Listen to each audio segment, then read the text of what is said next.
If you're anything like me, then your period can be an unpredictable beast. One day you could be glowing from within, and the next you might feel like you've got a full-blown breakout. Our hormones fluctuate throughout our cycle, and this directly impacts our skin. So today I am going to talk about cyclical your skincare to support your body and skin during each phase of your period. We'll discuss the 4 phases of your menstrual cycle, which are the most common skin concerns that arise during these times, and how to best support your skin. If you're new here, I'm a gynecologist and pelvic surgeon, and if you like what you see, make sure you share this with your friends. So first off, let's review the 4 phases of your menstrual cycle. First is the menstrual phase, where you have your period. This lasts anywhere from 3 to 7 days depending on what you're experiencing. Second is the follicular phase, which is the time between your period ending and ovulation. The third phase is the ovulatory phase, or when you actually release an egg. And lastly,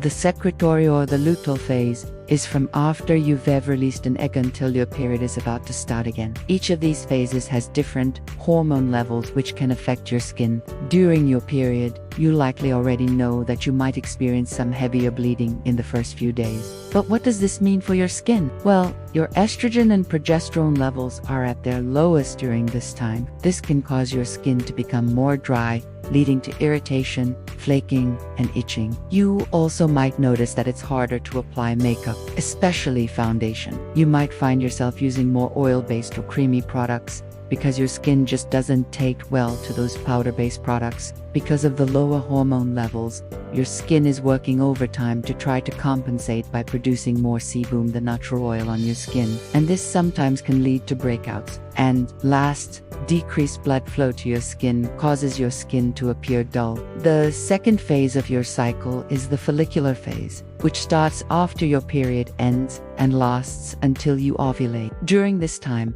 estrogen levels are rising, but progesterone levels remain low. Estrogen helps increase blood flow to your skin, which is great for repairing damage and helping your skin look healthier. Also, the increase in blood flow brings nutrients to the surface of your skin, so it can help improve the appearance of fine lines and wrinkles, and just overall tone and texture of your skin. This would be a great time to use any products that contain vitamin C to brighten and even out your skin tone, and also retinol to help thicken the skin and decrease fine lines and wrinkles. Also, because estrogen levels are high, this is a good time to use any sort of exfoliating acids like glycolic acid, salicylic acid, etc.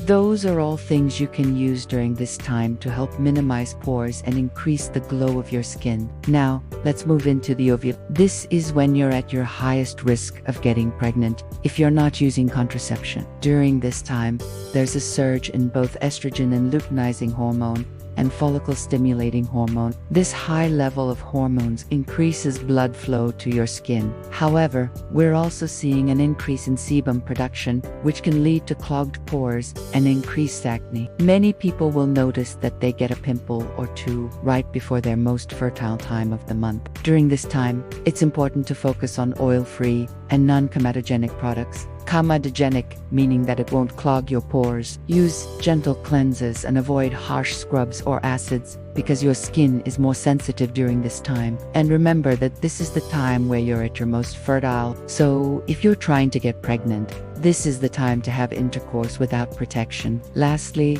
we're moving into the secretory or the luteal phase. This starts after you've ovulated and ends until your period is about to start. During this time, estrogen and progesterone levels drop. That drop in hormones can lead to water retention and puffiness, making your face appear fuller. You may also notice that your skin becomes more dry, irritated, and itchy due to the lower estrogen levels. This is also when you may notice that you're having more frequent headaches. I've talked about this before in my video about period headaches, where I talk about how you can help decrease the frequency and severity of headaches related to your menstrual cycle.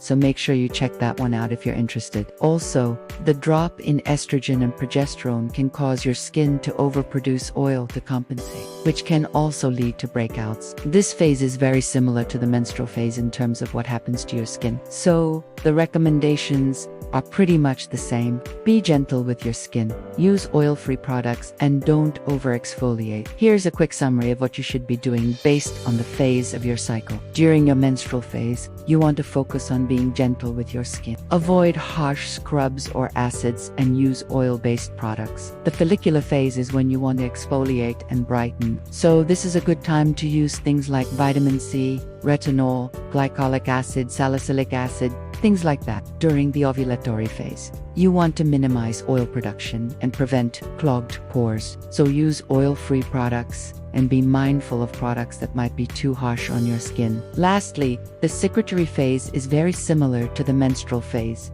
where you just want to be gentle with your skin. In addition to doing these things, there are some foods you can eat that can help improve your skin from the inside out. One food group that really helps is omega-3 fatty acids. Omega-3 salts are found in foods like fish, flax seeds, chia seeds, and walnut. These can help reduce inflammation in the body, which can be helpful in decreasing symptoms like acne, eczema, and rosacea. Another food group that can help with acne specifically is dairy. Several studies have shown that there's a link between high dairy consumption and acne. So if you're struggling with acne, it may be worth cutting back on dairy to see if that makes a difference. Lastly, you want to make sure you're eating plenty of fruits and vegetables. This can help improve collagen production and elastin, which is great for improving the overall tone and texture of your skin. It's also really important to take care of yourself during your cycle. Make sure you're getting enough sleep, managing stress, and staying hydrated. All those things can really impact your skin. When you're well rested, you're less stressed, and you're hydrated, your skin will definitely thank you. Lastly, there are some things that you can do that can help improve your skin regardless of the phase of your cycle. First, always wear sun. This is one of the most important things you can do for your skin if you want to prevent premature aging. Second, keep your hair off your face. Wearing your hair up can help decrease the amount of oil and product buildup on your skin. And third, make sure you're washing your pillowcases regularly. How often should you wash your pillowcase? Well, according to a survey of 2,000 Americans, only half of people wash their pillowcases weekly, while 8% admit to only washing them monthly or even less frequently. And this can be a source of bacteria and irritation for your skin, so make sure you're washing them regularly. Alright, I hope you guys found this helpful. As always, I want to take care of yourself because you are worth it.